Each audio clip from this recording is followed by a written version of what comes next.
further details, please. When I looked across at the scene, the sword was already in place. Thinking about it now, I didn't actually see her stab Mr. Gladys. I'd never seen so much blood before. That's when I fainted. You can't blame me, can you? When I woke up, Mr. Kami was stabbing Mr. Gladys through the back. It all confirms this Von Karma's theory. Von Karma started for nothing but perfection. Putting together such facts is nothing for me. You should know that, Miles Edgeworth. Perfection is an impossibility, Francisco Von Karma. And I'm here to teach you just that.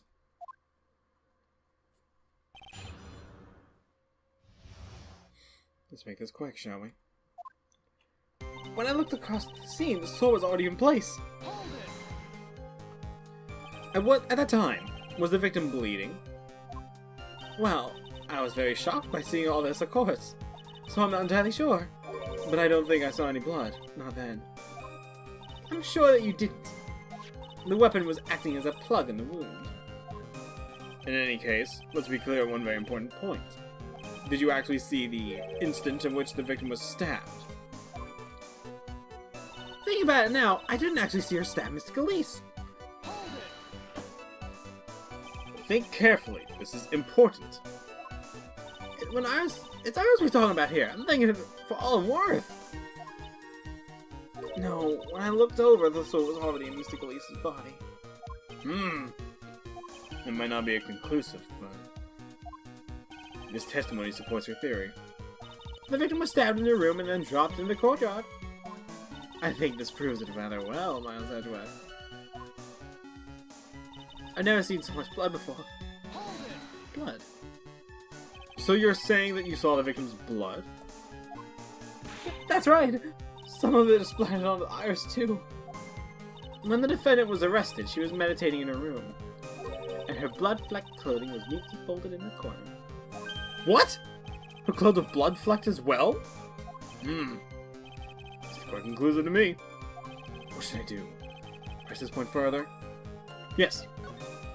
Going back to your previous statement, you said that you saw little bleeding when the victim was stabbed. But now you say you saw the victim bleeding? Well, I see that. I say that what I saw is what I saw. What did you see? Maybe I didn't see the poor woman get stabbed. But I saw the girl pull the sword out of her, plain as day. Pulling the sword out? Well, it wasn't exactly pulling. It was more like it came out. Witness, we'll add this statement to your testimony. Oh, was that important? More important than you can imagine. I saw the instant in which the blade plunged into the hilt, smoothly drawn out. Goodness. Smoothly, you say? You're saying you saw the sword smoothly slide out? That's right. The whole thing happened right next to the gold statue of Mr. Kami. Mr. Gladys was on the ground, and Iris stooped over her. The sword was buried up to the hilt.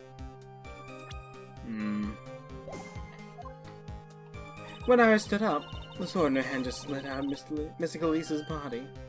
It slid off the gaping wound. Because that's saying, if the sword was moved there would be bleeding. Nothing out of place here. Is that really the case? I can't help but feel that something about this testimony is very out of place. That something which couldn't possibly have happened appears to have happened. I've seen so much blood before. Was the bleeding caused by the killer removing the sword? No mistaking it, I remember it clear as day. Don't you think that's a bit odd? What do you mean, Miles Edgeworth? When would the killer pull out the sword? What? If all she wanted to do was place the weapon in the hand of the gold statue, then there was no reason to remove it from the body.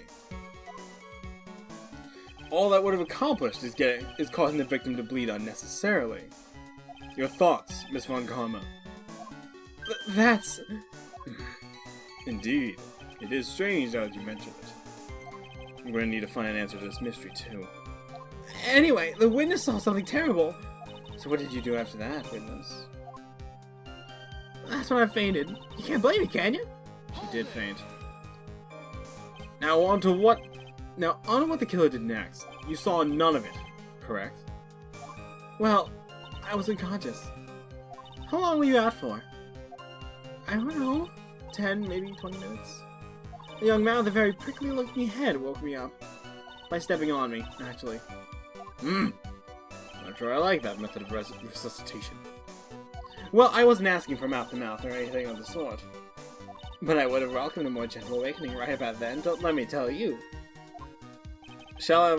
I shall have words with the offender, personally. What did you see upon awakening? When I awoke, Mr. Kong was stabbing at Mr. Gali through the back. By Mr. Kami, you're referring to the golden statue, correct? Just stabbing someone with a Shishito sacred treasure is terrible enough. But to then make Mr. Kami hold the blade... Truly a heinous, despicable crime. It is easy to despise something. Anyone can do it. However, there was something that cannot be done so easily. Whatever it is, I'm sure it's doubly hard for you. Anyway, what is the problem? Exactly why would the killer set up this gruesome scene? Can anyone explain the reasoning behind that? No, I don't think I can. There isn't always a logical reason behind why someone acts. That's true. So true. In early spring, for example, I'd find myself... There isn't always. That phrase may come in handy someday. There are too many unnatural elements in this case. Why was it necessary to use the Shishito from the Ami statue as a weapon? Why was the weapon finally placed back in the hand of the statue? I can expose the flaws in this testimony. Perhaps then I will begin to find the truth. First off, there's an issue about the blood. Because yes, there is clear blood on the sword. However, not this one. Wrong photo of Elise. What we're looking for is this one. I do not see so much blood. In fact, I can hardly see any at all. The statement contradicts this data provided by this piece of evidence. It does? How do you mean? Forgive me, Your Honor, but you have yourself just said that it does. I'm trying to play mind games with me. Curses. It appears I have yet to adjust to being on this side of the courtroom. Forgive me.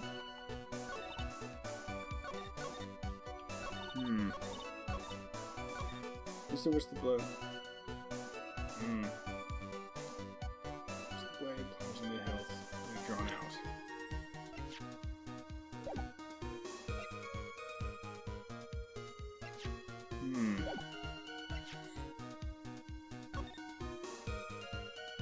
But it's still in there.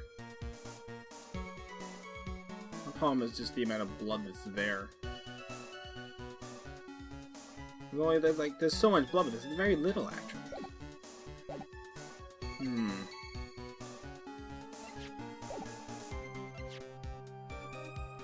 Apparent murder weapon.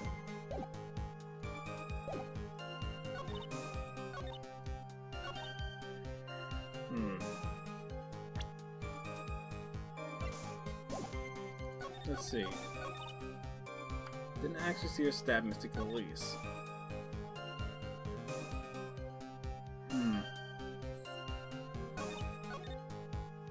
The blade plunged into the hill. Okay. What? Hold on. Sister Bikini, you are a reliable witness. At least I'd like to think so. But there are too many contradictions here. What do you mean? What makes it sound as though I'm a liar? But you're a handsome young man, so I'll forgive you. What contradictions are you talking about? In the scene that the witness claims to have seen. The weapon was thrust up into the hilt of the victim. Furthermore, the killer withdrew the weapon smoothly from the body. However, both of these are complete impossibilities. What do you mean? Please explain Ugh! Explain yourself! To start with, do you think it would be possible to stab someone to the hilt with this? No matter how I look at the defendant, she doesn't appear strong enough for that. Objection! Doesn't appear? What meaningless dribble. I too may appear to be weak and frail. But I can crush men under my heel and make them weak, should I so choose. Objection stands. I went to the back there, I must admit. Oh, that isn't the only issue here. If this sword was truly stabbed into the body up to the hilt, well, just look at all the branches on it. It certainly wouldn't come out smoothly. We also have the problem with the amount of bleeding. It's true that the blade is left to the body, it acts as a plug of sorts. However, when the weapon is shaped like this, it's an entirely different story. The wound will be too large for the blade to completely stop from the bleeding. Objection! That's nothing more than conjecture. In reality, the victim was stabbed by the Shichishito. Even a weapon of this nature may still sometimes slide out smoothly, and may still sometimes stop the blood loss. No. I'm not finished. There is still one more. Conclusive contradiction. You still got more? This one is simple. If the sword really was thrust all the way to the hilt, why is there only blood from the tip of it? If this witness is telling the truth, there should be the blood along the entire length of the sword. No!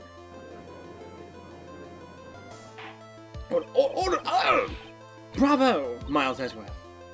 Raising this many contradictions from a single piece of evidence. All the other attorneys I know could have only managed one, if that. What does this all mean? We could have proven contradictions regarding the murder weapon, but having come this far, there can only be one answer. And that is, the weapon used to kill the victim was not the Shijishito. What? A foolish idea born from the foolish mind of a foolhardy, foolish fool. Let's examine this again. What was it that made us think that this sword was the murder weapon? Well, it's because Misagami was holding it. Exactly. However, if you reflect on this, that is the only basis we have to assume such a thing. The impression left on the scene was just too strong. That is what influenced us. It influenced us to believe that the Shijishito was the murder weapon. Order! Ugh! So maybe the Shijishito was not the murder weapon. Even that, if that is the case, it changes nothing, Miles Edgeworth. The sister here saw everything. She saw the defendant stab the victim with a sword-like object. It's true.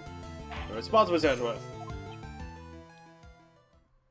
If that is so, I would like the prosecution to ask the obvious question it raises. The obvious question? Yes, namely, where did the real murder weapon disappear to? It goes without saying that the police searched the main hall and the surrounding area. Perhaps the prosecution can enlighten us as to if a sword-like object was found. Answer the question, Miss Longcalma. No evidence of that kind was found. A mystery to throw under the pile. A trial without a murder weapon is a tricky beast. Excuse me, can I say something? I just remembered something, actually.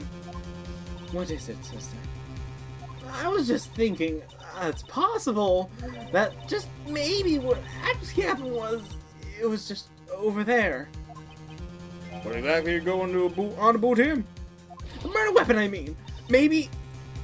I think I might know where the sword is disposed of. You what? Well then. I think we need to hear a testimony from you one more time, sister. Impossible! What else? What else could this old woman have seen? I thought this was clear cut. I saw the murder at around 11 p.m. And after asking about it being reported, I went out to the main gate. And there I saw tracks! Tracks indicate a snowmobile has been used! It takes 15 minutes to walk Dusky Bridge, but less than 5 using one of those. Maybe they threw the weapon on the Eagle River and came back when I was knocked out? Iris could have done that. She could drive the snowmobile after all. You what? Witness, please tell us everything you know right away next time. Well, I'm not in the best of shape. Well, my back, my age, you know. Quite. There were indeed snowmobile tracks in front of the main gate. Here's the photograph. Oh. A snowmobile, eh? I see. Well, it certainly is an interesting theory. The tracks begin in the front of the Hazakura Temple, and run all the way to Dusky Bridge. That solves your pesky little problem, yes? The Eagle River's current is quite swift, meaning that it doesn't freeze over in winter, making it the perfect place to dispose of the murder weapon. Did she really go to the river to dispose of the murder weapon? Mr. Edgeworth, cross-examination, please. There's gotta be something. I saw the murder at around 11 p.m. You are sure about the time? Yes, I was worried about it, after all. Why was that? Because I have a strong sense of responsibility, especially at this time of year. The acolyte was being doused in freezing water at the time. I couldn't very well take it easy in the bath all night now, could I? So at 11 I decided to leave Hazakura Temple. Your estimation of the time seems reliable, at least. Please continue, sister. And after asking that it would be reported, I went out to the main gate. No. I don't like this. You asked Phoenix Wright to report the crime, correct? Right. The one who trampled me. It seems she is the type to hold a grudge. There isn't a phone in the main hall, so I sent him to the bridge. Phoenix Wright. He didn't even have a cell phone on him. He had forgotten it at home, apparently. What a naive boy, as always. Not only do I always carry my phone, but I always have my whip in hand, too. Anyway, I was really scared. It was taking a while to get back, so I thought I'd go out by the main gate for a spell. And there, I saw tracks that indicate a snowmobile has been used. As I recall, there was a snowmobile outside the main gate when I visited. That's it. That's the only one we have. It'll run no matter how much snow falls. Now, you're certain the snowmobile was there at the main gate when you arrived? Yes, of course. It was parked in front of the gate. So, she had already gone, discarded the murder weapon, and returned by that time. I'm not sure if this is really relevant. What should I do? Press further. I need answers to every possible doubt. And this is always what Phoenix Wright does. The snowmobile in question. Was it still warm at the time? Huh? What do you mean? What do you mean? What do you mean, eh? What do you mean, Mr. Miles Edgeworth? I'm playing to a slow crowd here. It goes without saying that using a snowmobile will heat its engine. If it was still warm, then it means it was recently used. I see! Never thought of that! That's right. I would look that too! Of course you did. Then answer the question, please, but witness? I don't know if I should go around touching hot engines. Huh. However, now that you mention it, there wasn't any snow on it. Snow? Yeah, for some reason only the snowmobile wasn't covered in snow. There wasn't any snow on it? Curses! Seems highly likely the killer did use a snowmobile then, eh? How long does it take to get to Dusky Bridge by a snowmobile? Man, I thought that was a lead. It takes minutes to walk to Dusky Bridge, but less than 5 using one of those. In that case, why didn't you use it yourself? You could have spared yourself some walking. There's a reason for that. We got a moment for me to explain. I think that's why the question was asked in the first place. About a month ago, I was driving my beloved little snowmobile, happy as can be. I fetched some water and was heading back when I went and crashed into a tree. She and my back both went crunch, just like that. Crunch. Crunch. I haven't been able to find the courage to write anything else since then. Anyway, the killer must have used it. Made it through the weapon in Eagle River and came back when I was knocked out.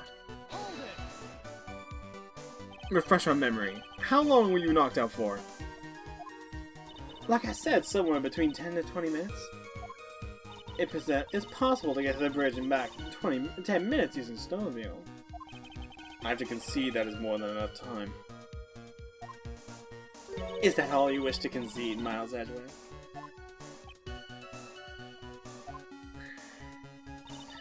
Iris could have done that. She could drive a snowmobile after all. You taught her? While it would have been possible, time-wise, one element remains out of place here. Oh? And what does that mystery element be? The killer's reasoning, Your Honor. Why did the killer do all of this? Why go to the Eagle River to dispose of the murder weapon when there are other methods? Too many unanswered questions. Response, Miss Von Calm. Turning to me for help over the slightest thing. Why don't you think for yourself once in a while, Your Honor? What? She's as over the top as always. Anyway, whatever the reason, the fact remains that the defendant could have done this. The murder weapon was disposed of in the river. Another point to me, Miles Edgeworth. Another mystery to feed the fire. Was there any reason to go and throw away the murder weapon? Luckily, there is surely a problem with this testimony. Now all I have to do is start poking holes in this flawed account.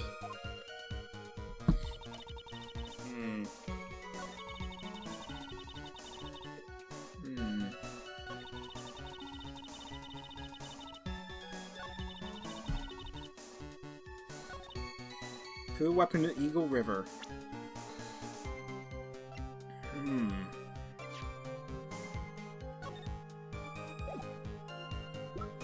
See if there's anything possible.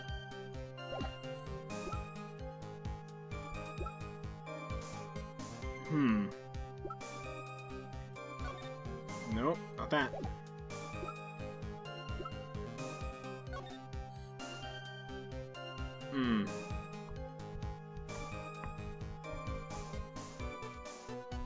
Something about this doesn't seem right.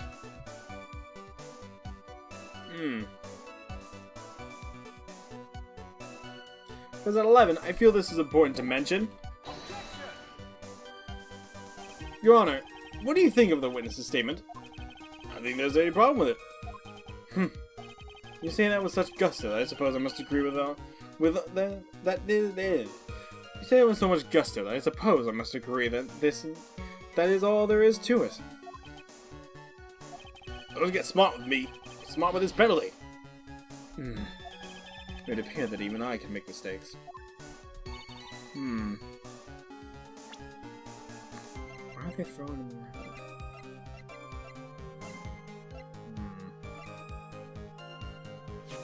Why does this exist?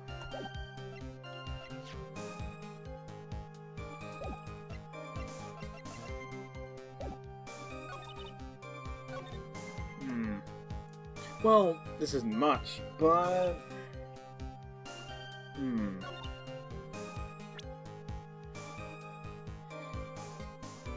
This isn't really much, but I would like to point out something about this off.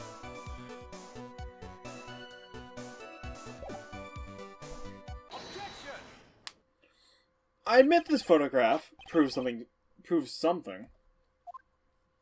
It proves that the snowmobile was used the night of the murder. You finally accepted the inevitable, it seems, Miles Edgeworth. However, if what the witness says is true, why is there only one set of tracks? What do you mean?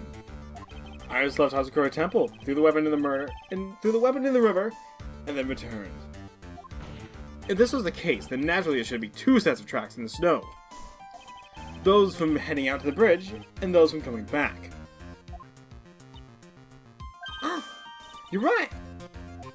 You know, that was bothering me. It's just like, why is there only one? You're forgetting one thing, Mr. Miles Edgeworth. On the night of the murder, it was snowing. The track leading to the bridge were erased by the snowfall. This removes your precious contradiction now, doesn't it? I see. While she was in the river, the snow stopped. Even just the return tracks in the snow. What do you have to say now, Miles Edgeworth? To be fair, I thought of that, but there's a flaw in your theory. The idea that Snowball covered one set of tracks. It's a contradiction. The tracks of the river were covered by snow. What a nice theory. However, Ms. Von Karma, that is impossible. Would you care to explain why there is root index finger currently pointing my general direction? No need. The evidence will do all the talking for me. On the night of the murder, the killer went to and returned from Dusky Bridge. In order to dispose of murder weapon, the outgoing tracks are erased by snow. Or so claims Miss Von Karma. Miss Edgeworth, present your evidence to contrary, eh? Evidence that the outgoing tracks were not covered by snow. Well, if you check the weather data, I tried to go over this before, but it stopped directly at 11. Witness, please tell us again what time it was that you witnessed the crime. Like I said, it was around 11. Of course, this means the weapon was thrown away after the time, correct?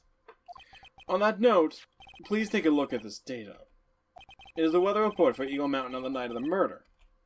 The weather report? Snow started to fall at 7, but it stopped at around 10:50. Therefore, when the sister witnessed the crime at 11 p.m., the snow had already stopped falling. It's impossible for any tracks made after that time to have been covered up. Oh! Order! Order! Very well then. It looks as if Miss Von Karma's claim has been snowed in. Ugh! It's too soon to be closing this trial due to snow.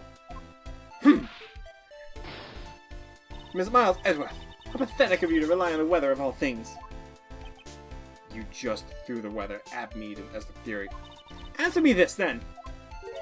Was the weather report even correct? Well, no. You got it all wrong. This isn't a forecast. This is actual data. Forecast data. All weather reports have some inaccuracies. It may still be snowing in the vicinity well past 10 p.m. True. Cannot be solely sure, eh? What? How did she pull that one off? It had stopped snowing at Hazagora Temple where the murder took place. You need to provide conclusive evidence of this. Come this far. There's no turning back now. Very well. I too cannot allow any doubt to remain concerning this testimony. You can't back down, can you? Such a perfectionist, Miles Edgeworth. Very well then, Mr. Edgeworth. Where is your evidence that it already stopped snowing when the victim was killed? Well, evidence that it stopped snowing when the victim was killed. This looks like proper evidence. I mean, doesn't it to you? Take that! Ultimately, it all comes down to one point. That being, whether or not it was snowing at the courtyard when the victim was stabbed. That's right, but proving that is incredibly easy. If we want to know whether it was snowing or not, this photo will tell us everything. Of course, I'm referring to the photo of the crime scene. As you can see, everything is covered with snow. With just one exception. And that is the victim herself, Miss Elise Donham. Why is there no snow on top of her? The answer is simple. It had stopped snowing when she was killed, that's why. In other words, if the killer really did go to the Eagle River to dispose of the murder weapon, then in this photograph, there should be 2 sets of tracks. Oh. Order! Order! Just what are you... Just what are you suggesting, Miles Edgeworth? To be honest, I am not entirely sure myself. But this is simply what all the facts point to. That night, someone used their snowmobile to leave Hazakura Temple. For the tracks left, it can be understood that they were heading for Dusky Bridge. At that time, it was still snowing. Of course it was, because those tracks are gone.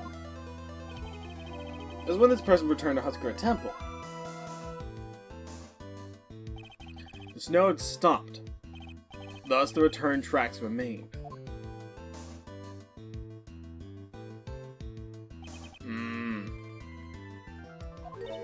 Can I say something? That sounds a bit fishy to me. What does, sister? There's still one key for the snowmobile.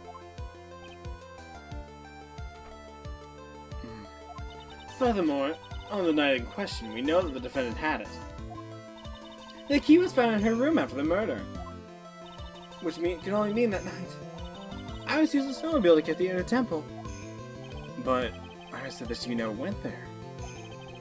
I should probably press it at this point some more when I get the chance. Snowmobile can't cross the suspension bridge, so she must have left it on the Huskura side of the bridge and crossed on foot. That sounds right. But what odd is, when I left the Iris to return to Huskura Temple,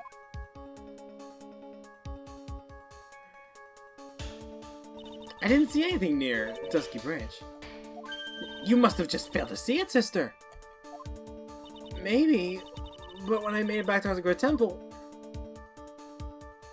it was there, by the main gate. The snowmobile, I mean. I know what I saw. When it was covered in snow, too. But that's impossible! Order the court!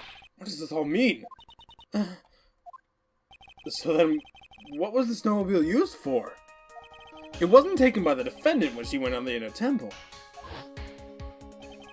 If it had been, then the witness couldn't possibly have seen it by the gate. Furthermore, it wasn't used by the killer to dispose of the murder weapon. If that was the case, there should be 2 sets of tracks in the photo. All we know is this. After that stopped snowing, someone used the snowmobile to return to Huskura Temple. Never thought a simple snowmobile could cause so much trouble. I think we've arrived at this point due to the witness. Yes, I have nothing more to add. I've told you everything that I know. Well then, it still leaves us with the same problem. There is someone, a witness who could testify of having seen the snowmobile. A witness, Is anyone out walking perhaps near Dusky Bridge on that night? I don't think that's likely. It's even cold enough to freeze your ears off.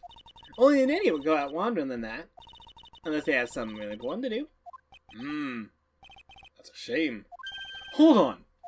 Something is coming to me. An idiot may well have gone wandering out this subarctic night. Your Honor! I actually have an idea. There may be one individual able to help us. But really? You know of someone who might have seen the snowmobile on the night of the murder? I don't know for sure if he saw it or not.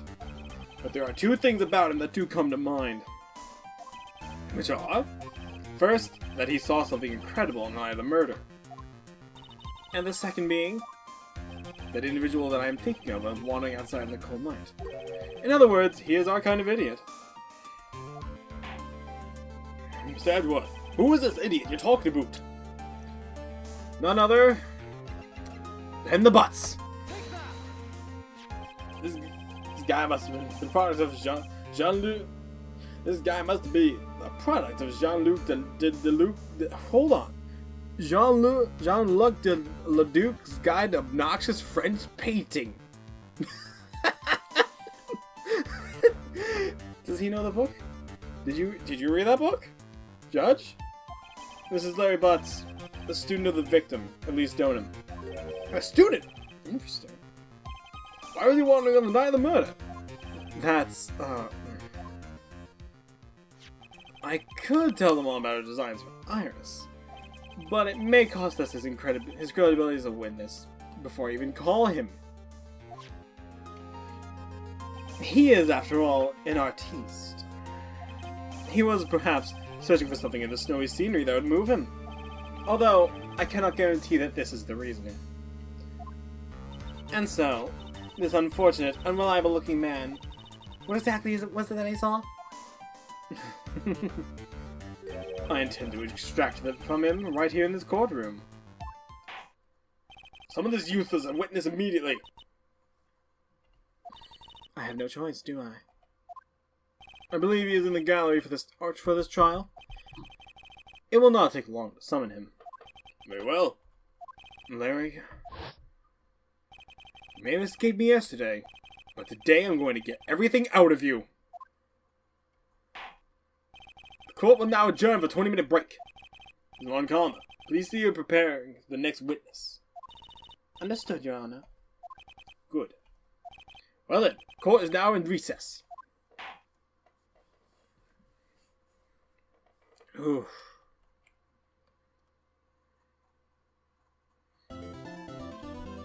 After the trial is when I bring up his reasons. After the trial is when I get him arrested for harassment. Alright. With that, this is a clear point to stop. I know this is already cut in 2 parts because it's gone on for an hour. So, this is Let's Play Phoenix Wright. I'm Miles Edgeworth. And actually, I'm Louis Devine 64D. Miles Edgeworth, ace, prosecutor, defense attorney, investigations. See you next episode where we get to finally bother Larry. Goodness, he had it coming for a long time.